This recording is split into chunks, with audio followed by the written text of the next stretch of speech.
Assalamualaikum warahmatullahi wabarakatuh. Selamat pagi teman-teman semua. Alhamdulillahirabbil alamin. Pagi ini kita kembali untuk belajar sirah. Di pekan kemarin qadarullah ya, ada agenda lain yang nggak bisa ditinggalkan. Jadi jadi di pending gitu. Dan alhamdulillah hari ini insya Allah kita akan siap-siap lagi belajar dengan tema ngeyel. Ya. Kita ini ngeyelan nggak sih? Ya? Kita ini orangnya ngeyelan. Kamu ngeyelan nggak sih? Kita pakai tema ini dengan kita akan belajar dari Mumtaz ya, Mumtaz jilid 10 di Nasihat Good. Jadi untuk sesi hari ini kita akan belajar gitu ya, belajarnya itu dari perang Uhud. Tentu nggak semuanya, karena kita juga terbatas ya, kurang lebih kita akan ada di sini selama 30 menit ke depan. Kalau memang nanti ternyata agak panjang ya mentok-mentoknya di 1 jam lah ya.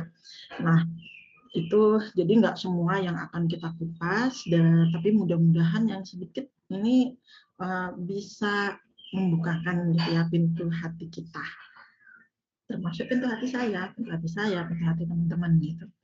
Ya. Sebelumnya, kita awali dulu dengan basmalah. Mudah-mudahan Allah meridhoi, mudah-mudahan Allah izinkan gitu kita itu bisa meluaskan hati, melapangkan dada, bisa membuka pikiran kita, bisa mendengar dengan lebih cermat gitu ya, mendengar dengan hati, dan juga bisa melihat apa-apa yang sudah Allah kirimkan di hadapan kita pada saat ini. Bismillahirrahmanirrahim, dan sholawat selalu kita haturkan pada junjungan kita Nabi Muhammad SAW. Allahumma sholli ala Sayyidina Muhammad. Nah, sebelum kita lanjut, izin dulu untuk bercerita tentang esensi. Gitu. Jadi untuk teman-teman yang belum bergabung dengan esensi, nah ini agenda belajar sirah ini diinisiasi oleh esensi.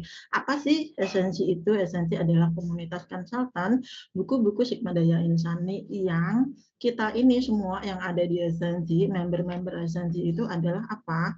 Adalah orang-orang yang berupaya untuk jadi jembatan solusi bagi pembentukan karakter keluarga-keluarga Muslim dalam meneladani Rasulullah Shallallahu Alaihi Wasallam. Maksudnya gimana? Maksudnya kami di esensi kadang-kadang disebutnya juga sebagai pejuang sirah gitu ya. Kenapa kami disebutnya itu sebagai pejuang sirah? Karena kami berupaya gitu untuk menghidupkan sirah dalam keseharian. Jadi apapun gitu ya yang sudah Rasulullah itu tunjukkan gitu ya, beritahukan gitu, Rasulullah bercerita, berkisah gitu, itu yang kemudian kami upayakan untuk diterapkan di keseharian kami. Hal-hal yang sederhana seperti gimana sih kalau jujur itu terapannya itu seperti apa gitu. Kemudian ketika misalkan aktivitas kami adalah berjualan, berdagang gitu ya, maka adab-adabnya itu seperti apa sih, adab-adab berjualan versi Rasulullah itu tuh yang kami upayakan selalu gitu ya di setiap momen-momen dalam aktivitas keseharian. Nah, buat teman-teman yang belum bergabung dan kemudian ingin bergabung dengan esensi, mangga, sangat terbuka banget. Kita sangat terbuka banget buat siapapun yang mau bergabung. Insya Allah dengan niat-niat yang baik ya.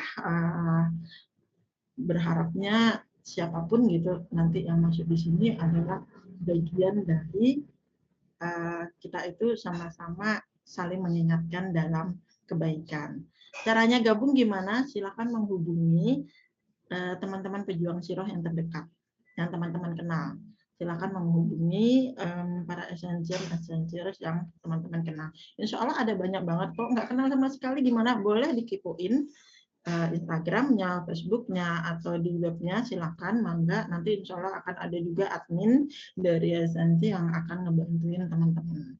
Oke, ini sekilas tentang Esensi, dan kita akan masuk ke sini gitu. Kamu ngeyelan gitu ya.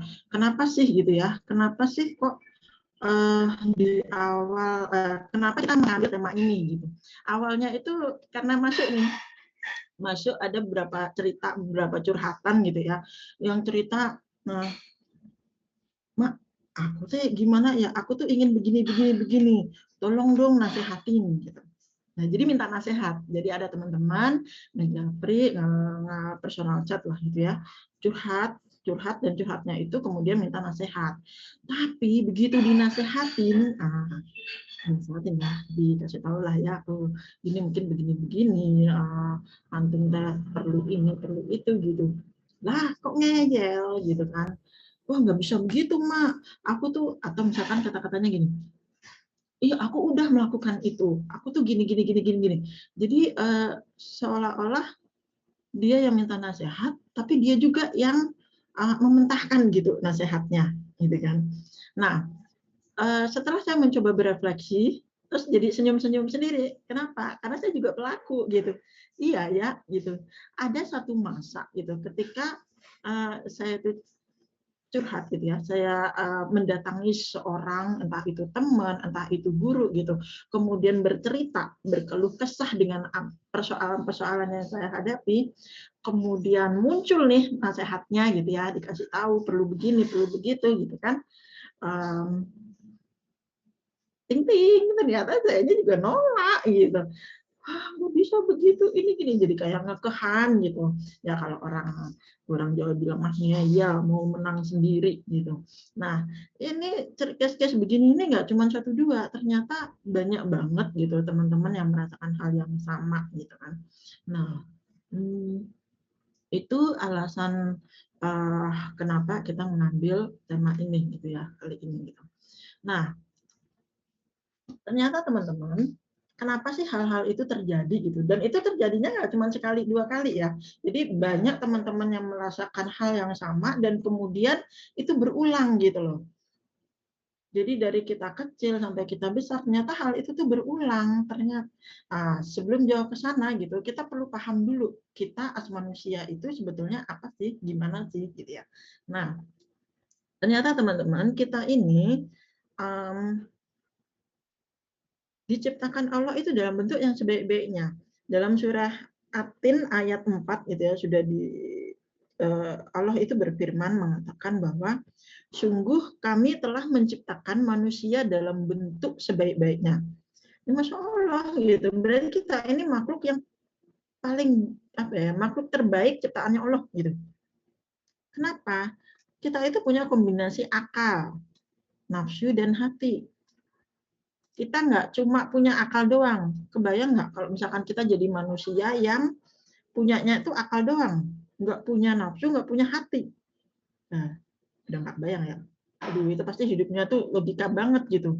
Udah hidupnya tuh kayak matematika banget, rumus banget gitu. Jika A maka B, jika B maka A gitu. Udah gitu-gitu aja gitu. 1+1 sama dengan 2. Udah nggak boleh ada kemungkinan-kemungkinan lain. Nggak boleh tuh 1+1 sama dengan 11 tuh nggak boleh. Padahal kan sah-sah aja ya. Kita sama suami 1+1 gitu. Aku sama suami aku 1+1 akhirnya jadi 6 totalnya. Nah, kalau cuma akal doang nggak bisa, 1+1 ya udah sama dengan 2 gitu.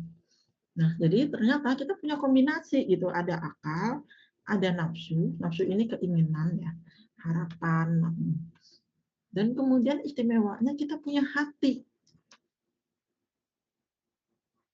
Yang mana hati itu kalau itu baik maka keseluruhannya akan baik, dan kalau itu punten buruk gitu ya keseluruhannya itu akan buruk gitu.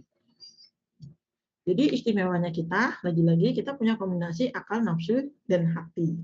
Nah kemudian kita itu punya insting ilahiyah. Jadi dari awal, dari bahkan kita itu baru dilahirkan masih 0 tahun gitu, kita bersih fitrah. Intinya adalah kita sebagai hamba Allah itu sudah ada gitu. Maka ketika kita memohon pertolongan Allah menunjukkan jalan, itu kan sebenarnya menunjukkan jalan untuk pulang, untuk kembali pada Allah. Kita bukan pergi menuju Allah, bukan, tapi kita kembali menuju Allah. Kan sudah di awal kita itu punya insting ilahiyah. Nah, kemudian istimewanya lagi, karena kita tadi punya kombinasi ini, termasuk yang akal itu ya, logika, sehingga apa? Kita itu punya pengetahuan. Dan pengetahuan kita ini bisa untuk kemaslahatan kita.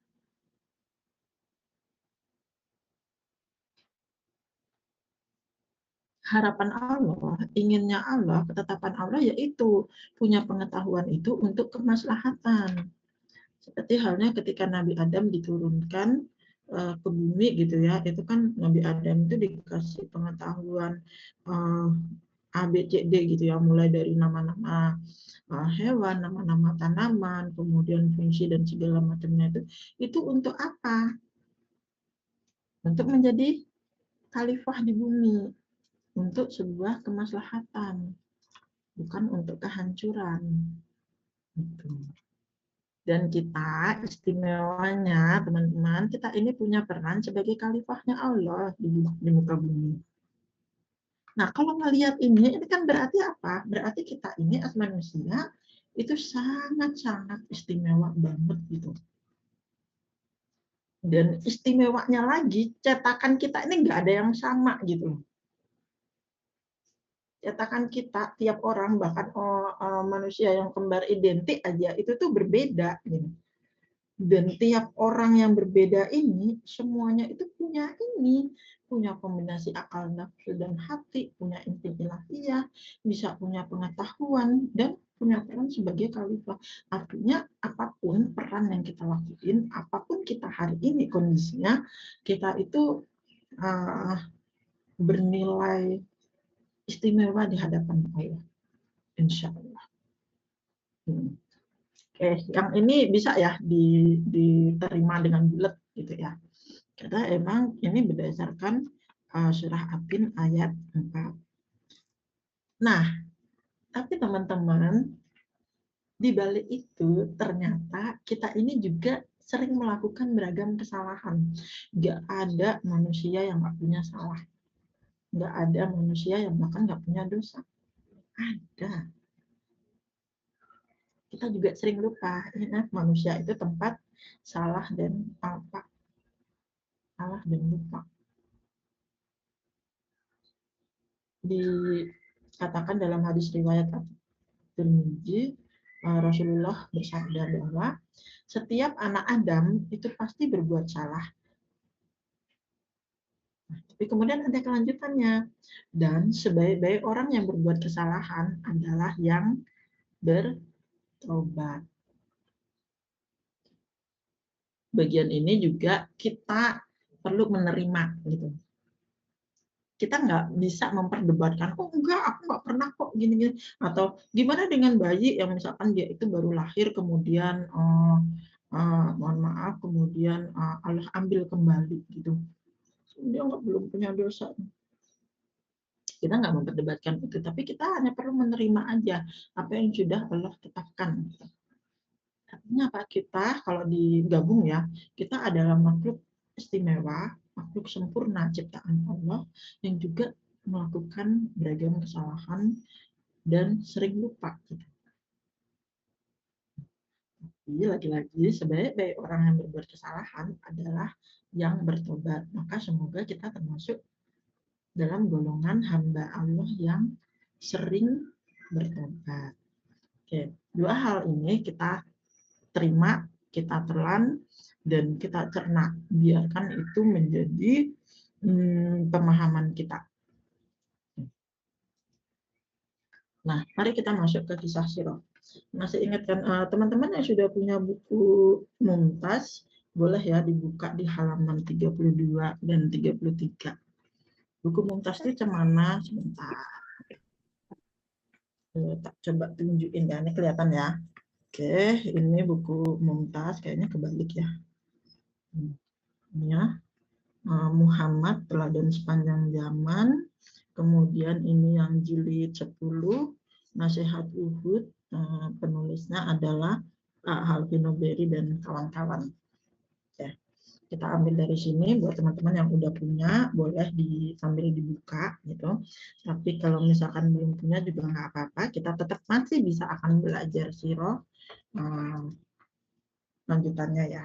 Oke, boleh dibuka di halaman 32 sampai dengan 33. Nah, ini adalah kisah sepenggal kisah pada perang Uhud ya. Pada perang Uhud. Nah, jadi pada waktu perang Uhud itu kejadiannya tuh gini, kita melawan kaum musyrikin gitu ya, kaum muslimin itu melawan kaum musyrikin gitu. Nah, kalau melihat medan perangnya itu tempatnya itu terbuka gitu kan, sedangkan jumlah pasukan kita itu juga tidak banyak gitu kan. Nah, akhirnya kan Rasulullah itu menyusun strategi gitu. Salah satu strateginya itu adalah menempatkan para pasukan pemanah itu di atas bukit. Gitu. Ditempatkan di atas bukit. Nah, jumlahnya itu ada 40 ya, 40 pasukan gitu. Jadi 40 itu ditaruh di sana dengan harapan pokoknya mereka harus melindungi semua kaum muslimin yang sedang berperang, gitu, baik dalam kondisi menang maupun kalah. Jadi ini nih, perintah Rasulullah itu sangat jelas sekali. Jadi kata-kata Rasulullah itu tidak ambigu, tidak bersayap, tidak juga pakai puisi, bahasa-bahasa yang indah, itu enggak. Tapi sangat jelas dan sangat lugas banget. Beliau berpesan, lindungilah kami itu maksudnya pasukan kaum muslimin yang berperang di dataran gitu ya. Dari pasukan berkuda musuh ya, dari pasukan berkuda musuh dengan anak panah kalian gitu. Nah, jadi melindungi pasukan gitu ya, itu dengan anak panah. Posisinya di atas. Kenapa di atas? Ya supaya bisa kelihatan ya keseluruhannya itu, keseluruhan medan perang itu gitu. Nah, kata Rasul agar musuh tidak menyerang dari arah belakang. Nah, jadi supaya musuh itu nggak nyerang dari arah belakang. Kan kebayang ya kalau situasi lagi perang, kalau ada musuh juga dari belakang diserang kan jadinya ini nih kayak terkepung gitu kan. Nah, kemudian kata Rasul lagi, tetaplah kalian di sini, baik dalam keadaan menang maupun kalah. Tetap. Jadi tetap harus ada di situ, di posnya itu, gitu. Di pos di atas bukit harus ada di sana. Baik kondisinya itu menang maupun kalah. Jadi kalau menang, ibaratnya kata Rasul, kalau menang apapun yang terjadi, biasanya kalau menang kan udah menyusuri area medan perangnya, kemudian mulai mengambilin gonimah gitu kan. Meskipun dalam kondisi seperti itu, tetap diam, tetap siaga di bukit. Kemudian kalau misalnya kalah nih, nah kan ada dorongan untuk membantu biasanya ya. Ini pasukan yang di bawah kalah nih gitu. Ayo kita turun untuk membantu. Itu tuh akan ada dorongan yang seperti itu. Nah, kata Rasul nggak boleh. Pokoknya menang atau kalah, posisinya harus diem di atas, terus aja melindungi pasukan yang akan menang atau akan kalah ini dengan anak panahnya. Ini udah jelas banget gitu redaksinya itu. Tapi ternyata teman-teman, apa yang terjadi? Jadi kalau ini ya, sambil saya coba bacakan ya. di halaman ini yang 32 dan 33. Jadi ini sangat ini banget sih. Jadi sambil membayangkan peristiwa ya yang terjadi adegan pada saat itu gitu. Jadi pada waktu itu pasukan musyrik Quraisy itu berlarian. Para perempuan musyrik Quraisy ikut berlarian ke berbagai arah. Nah, jadi kaum musyrikin ketika itu kocar-kacir gitu. Kesombongan musyrikin itu berubah jadi ketakutan dan kehinaan. Yang awalnya mereka itu kayak gagah berani, kemudian sombong dan ini tuh akhirnya takut, kocar-kacir sama pasukan muslim. Gitu. Mereka pergi meninggalkan medan pertempuran. Harta benda mereka tinggalkan. Nah, pada saat ini kaum muslimin itu hendak memenangkan pertempuran. Nah, ternyata teman-teman kondisinya pada waktu itu kita itu kaum muslimin itu hampir memenangkan pertempuran. Nah, mereka ini ya pihak lawan itu udah kocar-kacir lah gitu. Nah, pada waktu kondisi itu gitu ya, pasukan muslim ini mengira perang itu udah mau usai. Mereka mengira bahwa perang ini udah kayak udah tinggal menangnya mah udah menang gitu loh. Apa yang terjadi? Pasukan muslim pada meletakkan senjata. Jadi pasukan muslim yang ada di bawah ini nih, yang di dataran ini, mereka meletakkan senjata, terus mereka berkumpul di mana? Di depan harta rampasan perang. Bayangin ya situasinya yang di daratan ini. Pasukan musyrikin udah kocar-kacir, pasukan muslimnya itu merasa ini akan udah jadi kemenangan, senjata diletakin, kumpul di harta gonimah itu. Kita mundur, lihat di atas bukit. Ada pasukan pemanah yang tadi sudah dikasih pesan sama Rasul. Ternyata ketika melihat itu, mereka itu tergoda. Sangat-sangat tergoda. Apa katanya? Apalagi yang kita tunggu? Kita sudah menang. Kita telah memenangkan peperangan. Itu harta rampasan perang kita. Ayo turun dan ambil bagian. Ya Allah. Mereka ini antusias banget gitu kan. Ini menang, udah menang ini gitu. Mereka apa? Berlarian turun sebagian besarnya. Mereka meninggalkan pos di atas bukit rumah. Ditinggalin posnya. Padahal Rasul udah bilang, dalam keadaan menang pun mereka harus tetap diem di pos itu. Tapi mereka nggak ini. Lupa. Tadi ingat ya, manusia tempat salah dan lupa. Nah, pada waktu itu komandannya pasukan pemanah itu juga udah ngingetin. Abdullah bin Jubair waktu itu bilang, "Hei, tunggu, lupakah kalian dengan perintah Allah?" Diingetin nih sama Abdullah bin Jubair tentang perintahnya Rasulullah. Ternyata mereka ini masih apa? Bahasanya, ingat judul kita. Mereka ngeyel, masih ngeyel. Jadi sebanyak 40 pemanah itu tetap turun. Mereka nggak peduli, mereka nggak dengerin peringatan dari Abdullah bin Jubair. Mereka nggak mau dengar. Ya itu tadi ya, ibaratnya ketika kita pengen minta nasihat, kemudian kita dinasehatin, kitanya nggak mau dengar. Pasukan pemanah meninggalkan pos. Ya. Terus mereka gabung dengan pasukan lain yang ada di daratan, gitu kan ya. Nah, kemudian apa namanya? Mereka bergabung, terus yang di atas bukit itu tinggal tersisa 10 pemanah. Jadi total pemanah itu ada 50, 40-nya turun, sisa 10. Yang tersisa itu termasuk Abdullah bin Jubair. Nah, kekuatan pasukan muslim jadinya berkurang. Kebanyakan pemanah itu sudah meninggalkan tempatnya, sehingga teman-teman yang terjadi apa? Kaum muslim itu nggak lagi punya cukup pelindung. Ya. Muslimin tidak lagi memiliki cukup pelindung dari arah belakang. Nah, ini yang kemudian dimanfaatkan sama pasukan berkudanya Quraisy, pimpinan Khalid bin Al-Walid.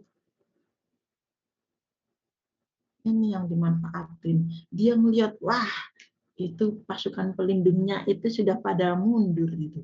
Sudah pada bukan pada mundur, sudah pada turun. Dia melihat ada kesempatan gitu. Ada kesempatan sedikit, ada celah nih untuk bisa melawan kaum muslim. Akhirnya apa? Kaum Quraisy, kaum musyrikin yang tadinya kocar-kacir, mundur ketakutan dan merasa hina, itu kembali berkumpul.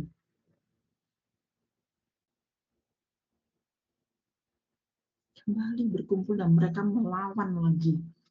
Dan teman-teman, Masya Allah ya, di sini kita kehilangan banyak banget para sahabat di perang ini.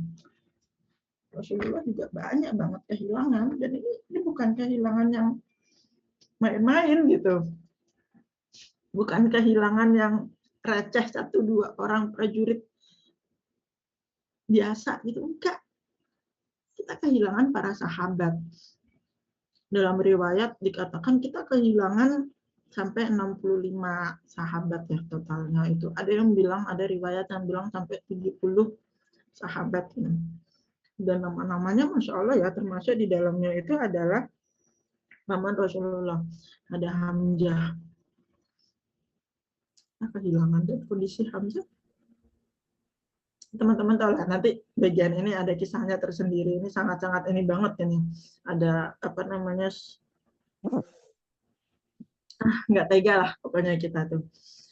Jadi ini nama-namanya, coba aku bacain sebagian ya. Jadi ada Amr bin Mu'ad, ada Al-Harith bin Anas, terus ada Salamah. Nah, ini kalau teman-teman tahu kisahnya Abu Salamah nih, Abu Salamah bin Sabit, ini juga sangat luar biasa. Jadi sedikit deh ya. Abu Salamah ini pada waktu apa namanya hijrah gitu, pada waktu hijrah dia terpisahkan gitu, bukan terpisahkan, kayak dipisahkan dengan paksa gitu ya sama istri dan kemudian sama anaknya gitu. Jadi rencananya mau hijrah satu keluarga, Abu Salamah, Ummu Salamah sama Salamah. Nah, pas proses hijrahnya mereka dicegat dan kemudian dipisahkan. Jadi akhirnya yang berhasil hijrah itu si Abu Salamahnya, si Ummu Salamahnya itu ditahan sama kaum Quraisy, sementara anaknya si Salamah itu ditahan sama keluarga besarnya Abu Salamah, dipisahkan gitu. Nah, pada akhirnya sih mereka bergabung kembali gitu ya, setelah bertahun-tahun gitu, akhirnya berkumpul kembali. Nah, setelah berkumpul kembali, nggak lama kemudian Abu Salamah berangkat ke perang Uhud ini, dan ternyata takdir menulis bahwa Abu Salamah harus syahid di sini. Jadi baru sebentar gitu ketemu sama keluarga, ternyata syahid gitu. Kebayang ya? Itu jadi ada Abu Salamah, terus ada Abu Sufyan juga, ada Hanzalah, terus apa lagi nih? Ada Sabit bin Amr, terus ada Aus bin Sabit, ada Numan juga nih, ada Sulaim, Utbah bin Rabi bin Rafi, terus ada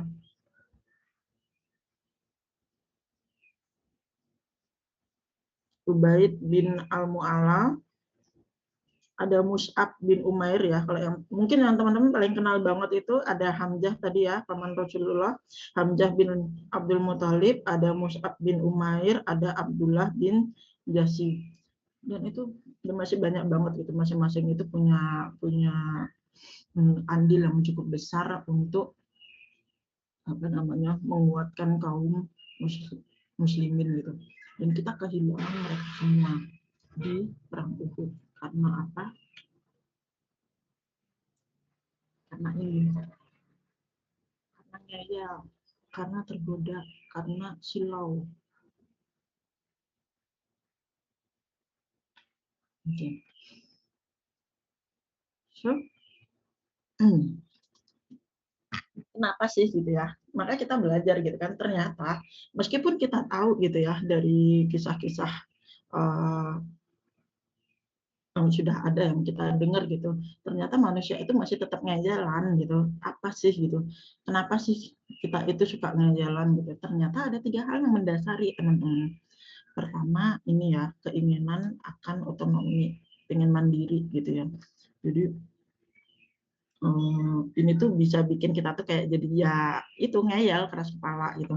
Terus keinginan untuk mengontrol pihak lain atau kekuasaan gitu. Nggak jauh beda kalau kita tadi contohnya itu adalah perang ya. Ini aja hal sederhana aja misalnya. Kita sebagai orang tua pengennya itu bisa dalam tanda kutip mengontrol anak-anak kita, mengendalikan anak-anak kita. Ini kan bagian dari kekuasaan gitu. Ketika nanti usia kita itu sudah apa namanya, ketika anak-anak kita itu sudah mulai bisa berpikir, sudah mulai bisa mengambil tindakan sendiri, keputusan sendiri gitu ya, sudah memasuki masa balik gitu, biasanya itu udah mulai ada nih konflik-konflik antar anak dan orang tua gitu. Kita dinasehatin anak bawaannya tuh kayak ngeyel aja, nggak mau. Kamu tuh masih kecil, kamu nggak tahu ini asam garamnya dunia. Kita udah mulai pakai gitu tuh pengalaman kita gitu ya untuk menguasai anak-anak kita gitu. Itu tuh bagian darinya ya gitu. Kita jadi kayak uh, ya orang yang sombong itu kan orang yang menolak kebenaran. Jadi ketika misalkan kebenaran itu ternyata munculnya bisa jadi dari anak kita, dari teman kita gitu, kita nggak menerima itu. Terus apa? Yang faktor ketiganya itu adalah takut dan cemas terhadap perubahan.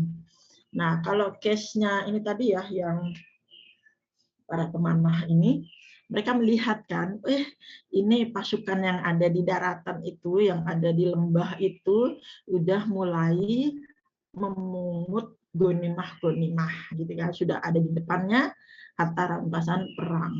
Mereka takut nggak kebagian gitu. Nah, sehingga impact dari ngayalnya kita, impact dari keras kepalanya kita, impact dari ini tuh adalah apa? Kita itu sok-sokan mau ngatur urusan Allah.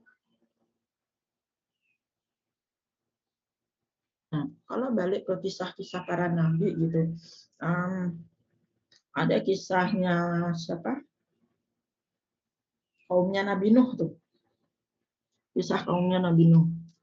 Itu kan sudah di awal itu sudah dikasih perlindungan gitu kan ya, sama Allah mau udah dikasih petunjuk gitu lewat Nabi Nuh, naik kapal gitu, ibarat kata naik kapal bahtera itu kalau mau selamat ya udah naik. Tapi yang terjadi pada kaum Nabi Nuh apa? Jadi mereka nggak mau gitu, kalau kayak nggak yakin gitu, kalau naik kapal bisa aja tuh nanti ini kapalnya bocor atau apalah gitu. Udahlah aku mah yang pasti-pasti aja, aku mau naik ke atas bukit, aku mau naik ke atas gunung biar selamat. Naik mereka dengan susah payah gitu ya.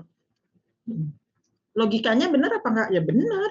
Ketika ada air banjir kan logika kita mengatakan apa? Mengatakan naik ke tempat yang lebih tinggi supaya nggak tenggelam oleh banjir gitu.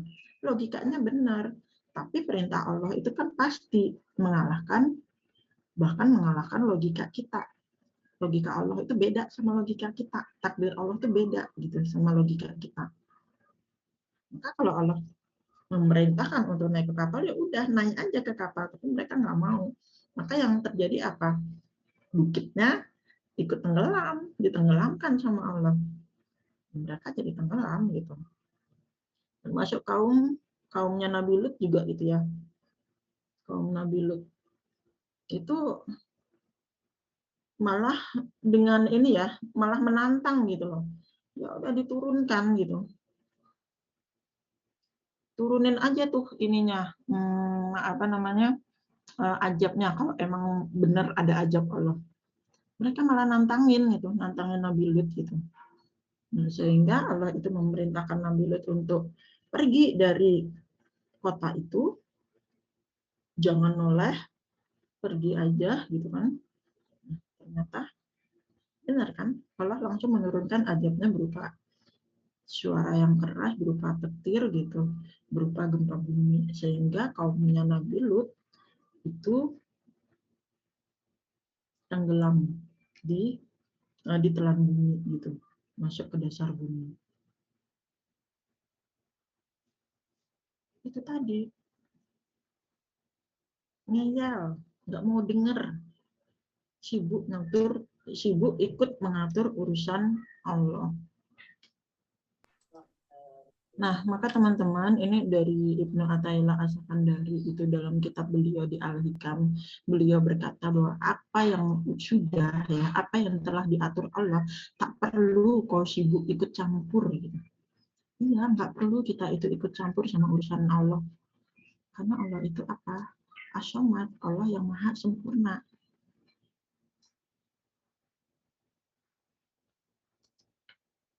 Kita ingin ekonomi, kita pengen mandiri, maka minta didampingin sama Allah. Udah, yakin aja Allah tuh nanti akan ngasih takdir Allah itu yang terbaik.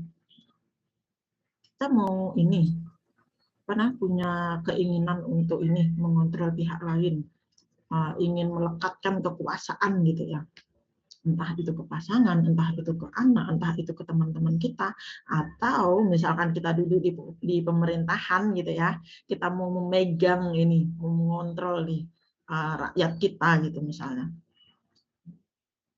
Jangan. Kalau bisa mah dinisbikan, dihilangkan keinginan itu. Yakin bahwa ketetapan Allah itu,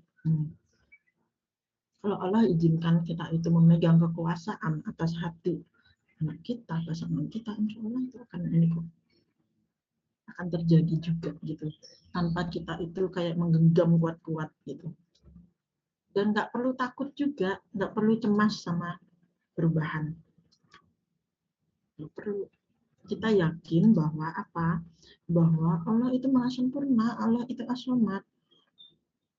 Apa-apa takdir yang Allah tetapkan itu insya Allah bagus untuk kita. Insya Allah itu yang terbaik untuk kita. Kita hanya perlu yakin bahwa ini Allah itu maha sempurna. Allah itu menciptakan kita itu dengan kondisi yang sempurna kok. Maka pasti takdirnya juga sempurna untuk kita.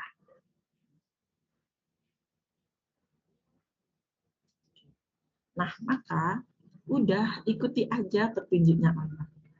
Kalau mau ditolong Allah, mau masuk ke surganya, mau selamat dunia akhirat, ikuti aja petunjuk Allah. Gitu.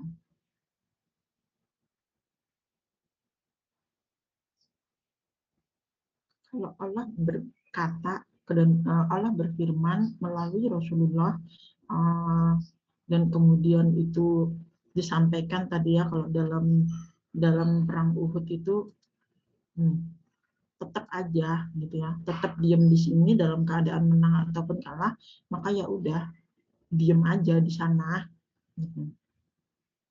Nggak usah cemas nanti nggak dapat gonimah, mah nggak usah cemas gitu. Jadi apa, ikuti aja petunjuk Allah, ikuti. Allah berfirman dalam surah Al-A'la ayat 8 sampai 12, dan ini dapat banget gitu ya. Kalau kita meyakini gitu bahwa Allah itu yang maha sempurna, Allah as-samad, maka dengan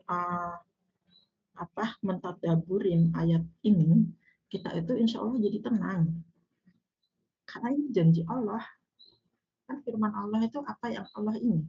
Allah janjikan, insya Allah itu pasti terjadi. Kata Allah, firman Allah, kami akan melapangkan bagimu jalan kemudahan dalam segala urusan. Tuh, udah dijanjiin. Kita itu akan dilapangkan jalan kemudahan loh di semua urusan kita. Maka sampaikanlah peringatan jika peringatan itu bermanfaat. Maka antara kita sesama muslim, sesama kaum muslim, sesama umat Islam, sebentar. Nah, sesama umat Islam gitu, saling mengingatkan dalam kebaikan, ya, saling mengingat dalam hal kebaikan. Maka sampaikanlah, udah kalau emang ini ternyata membawa segala macam peringatan-peringatan itu, reminder-reminder itu ternyata bikin kita itu makin dekat sama Allah, maka ajak orang-orang di sekitar kita untuk juga melakukan hal yang sama. Kita ngerasa ternyata setelah kita itu sholat, ya kita ngerasain ketenangan. Maka ayo ajak anak-anak kita, ajak pasangan kita, ajak keluarga kita. Untuk apa? Untuk ikut melakukan sholat yang sesungguh-sungguhnya sholat. Kalau kita merasakan misalkan dengan bersyukur gitu misalnya, kan hal yang paling mudah itu sebetulnya bersyukur ya, bersyukur atas nikmatnya gitu. Dengan bersyukur ternyata kita jadi semakin meluap-luap gitu ya, ini keinginan kita untuk mendekat sama Allah gitu. Kemudian ini kita jadi semakin antusias gitu untuk dekat sama Allah, maka orang lain itu untuk juga bersyukur gitu. Maka di peran apapun gitu, ketika itu makin deketin kita sama Allah, sampaikanlah. Akan selalu ada pelajaran. Kalau di surat Al-A'raf katanya, orang yang takut kepada Allah itu akan mengambil pelajaran dari peringatan-peringatan yang disampaikan. Sedangkan orang-orang yang celaka itu pasti akan menjauhinya. Dan orang-orang yang celaka ini akan masuk ke api neraka yang besar. Maka di sini tuh udah jelas banget, ikuti aja petunjuk Allah. Allah nyuruh apa, udah kita ikuti. Yakin aja. Karena dalam petunjuk Allah itu adalah jalan keselamatan. Nah, kalau Allah bilang nggak usah khawatir sama apa namanya takdirnya gitu, ya udah kita nggak usah cemas. Kita nggak usah cemas sama hal-hal yang sudah jadi urusan Allah. Maka teman-teman yang terakhir, ini sebagai sirah review kita bersama gitu ya. Ayo kita berhenti, kita stop jadi orang yang ngeyelan. Karena ternyata begitu kita itu mengajamkan diri untuk berhenti jadi orang yang ngeyelan, yang nggak mau menerima pengajaran, maka itu adalah sebetulnya kita sedang berupaya menjaga diri kita dari api neraka. Api neraka itu nggak enak banget, panas banget, jauh melampaui apinya dunia. Dan kita itu bisa berhenti ngayal itu dengan dua cara. Penguatan iman, itu dengan tadabbur ayat-ayat Quran, dan kemudian memaksimalkan kesaksian panca indera. Maksudnya gimana? Maksudnya gini, dalam keseharian nih, misalkan apa ya, hari ini deh, ini kan hari Sabtu, besok Ahad. Di weekend biasanya kan waktu bersama anak-anak tuh lebih banyak. Dah, ini boleh nih, anak-anak tadi ajak untuk tadabur alam. Ketika tadabur alam, ketika misalkan lagi bepergian, ini nih, apa namanya, ciptakan dialog iman sama anak-anak. Nah, ketika sedang berdialog iman, itu kan ada kesaksian panca indera. Anak-anak jadi, oh iya ya gitu, misalnya nih lagi mau ke mall aja, kan ada perjalanan tuh di mobil, mungkin menyaksikan macet gitu atau apa gitu, apa sih yang bisa apa namanya, dialog iman yang bisa kita ciptakan dari itu. Nah itu tuh akan jadi penguatan iman, itu yang bisa kita lakukan. Kemudian apa, perbanyak amal nyata. Amal nyata ini didapat dengan apa? Dengan mengikuti dan meneladani Rasulullah. Misalkan case tadi ngajain anak-anak jalan-jalan gitu ya ke mall gitu. Nah, selama perjalanan ada akhlak apa sih dari Rasulullah yang bisa kita terapkan nih dia jadi amal nyata. Oke, misalnya bagian sedekah. Ternyata dalam perjalanan kita melihat, kita menemui ada peminta-minta, misalnya di jalan pas lagi di lampu merah tuh biasanya ya, ada yang ngamen, ada yang mungkin membersihkan mobil mobil kita tuh pakai sula itu, pakai kemuncing itu, kita bisa memberikan, kasih nih ke anak-anak, ayo kasih ke si orang yang sedang meminta-minta itu. Itu kan banyak amal. Dengan apa? Dengan meneladani Rasulullah yang gemar bersedekah. Udah itu. Ada dua cara ini. Ini yang terus-terusan kita bunyikan. Oke. Wallahu a'lam bishawab. Mohon maaf bila ada kesalahan, kekurangan, atau mungkin ada hal-hal yang masih belum lengkap gitu ya yang disajikan di episode belajar sirah kali ini. Nah, terima kasih banyak teman-teman sudah mengikuti dari awal sampai akhir. Dan untuk sesi hari ini, sebelum diakhiri, boleh deh kalau ada yang mau menyampaikan insight, ya, insight apa sih yang didapat dari pelajaran hari ini. Boleh yuk, mangga satu perwakilan aja yang berkenan. Masya Allah, ya Wayaki, Umi Yani. Nah, boleh dari ini sudah open audio dari Mama Dia. Mama Dia. Ini anak aku ada loh ya namanya Dia. Boleh yuk? Mangga silakan.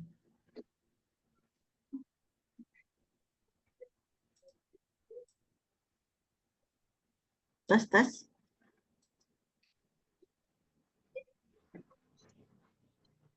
Suaranya nggak terlalu terdengar.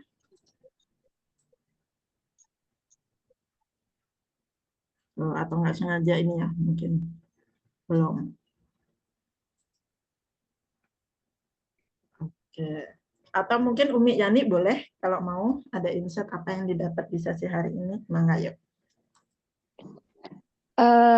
Apa ya,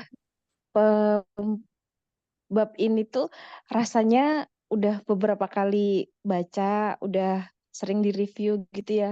Tapi ketika hari ini diulang kembali, itu rasanya kok tetap ngena gitu loh, Mak. Tetap ngena, terus materinya fresh gitu ya. Aku kayak dapat sesuatu yang baru gitu loh. Eh, Apalagi judul di awal itu ya, ngeyel. Sebagai orang yang bisa jadi gitu ya, aku sendiri ngerasanya aku ngeyelan gitu, ngeyelan, dan ternyata ngeyelan itu bisa jadi baik, bisa jadi buruk gitu kan. Eh, aku lebih mikirnya gini tadi tuh pas dengerin Maul tadi ya, bisa jadi nih ketika aku ngeyel gitu kan, memaksakan kehendak ke anak. Anak itu kan sebenarnya fitrahnya mereka memiliki keinginan sendiri, ya kan? Mereka punya cara berpikir sendiri, punya pandangan sendiri. Tapi biasanya nih, seringnya kita yang orang dewasa ngerasa lebih tahu, lebih tahu yang baik, lebih ini, terus lebih banyak pertimbangan, terus ngeyel. Udah, pakai baju yang ini aja, jangan yang ini. Itu sesimpel milih baju. Belum perkara yang lainnya. Padahal itu justru tidak menumbuhkan anak gitu ya, tidak menumbuhkan anak.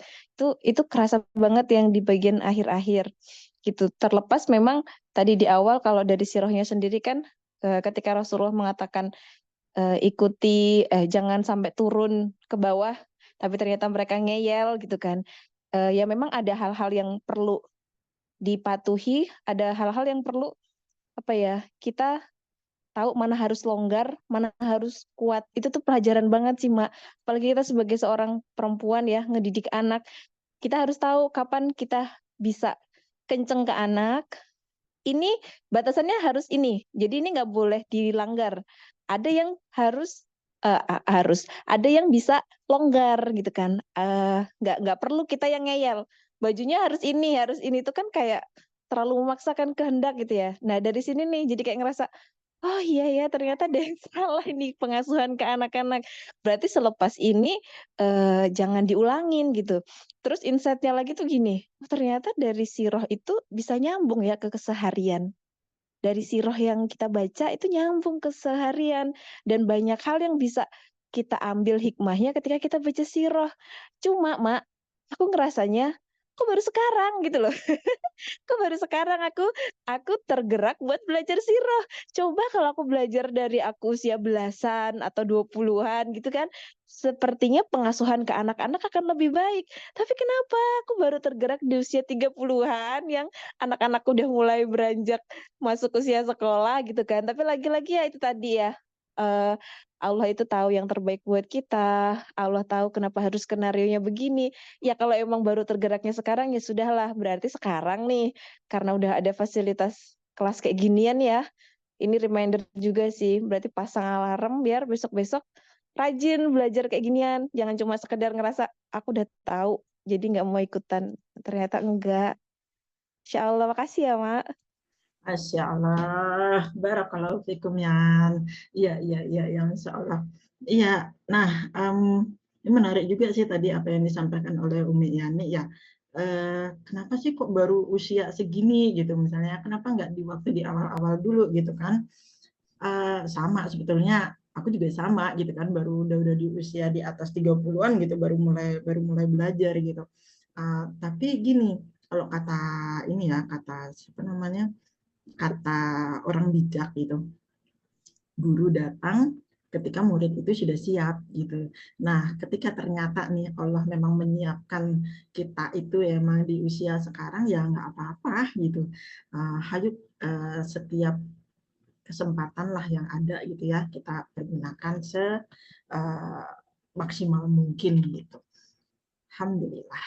Oke, nuhun Umi Yani sudah mewakili. Untuk teman-teman yang lain, kalau misalkan mau mengikat ya, mau mengikat pembelajaran, boleh banget nanti bisa dituangkan dalam bentuk tulisan atau dalam bentuk gambar dan kemudian bisa di-share di apa namanya dokumentasi media sosial masing-masing gitu. Nah, next Insya Allah kita akan ketemu lagi di minggu depan ya di sesi belajar siro minggu depan dengan tema apa nanti boleh dikepoin ya di channel-channelnya Esensi.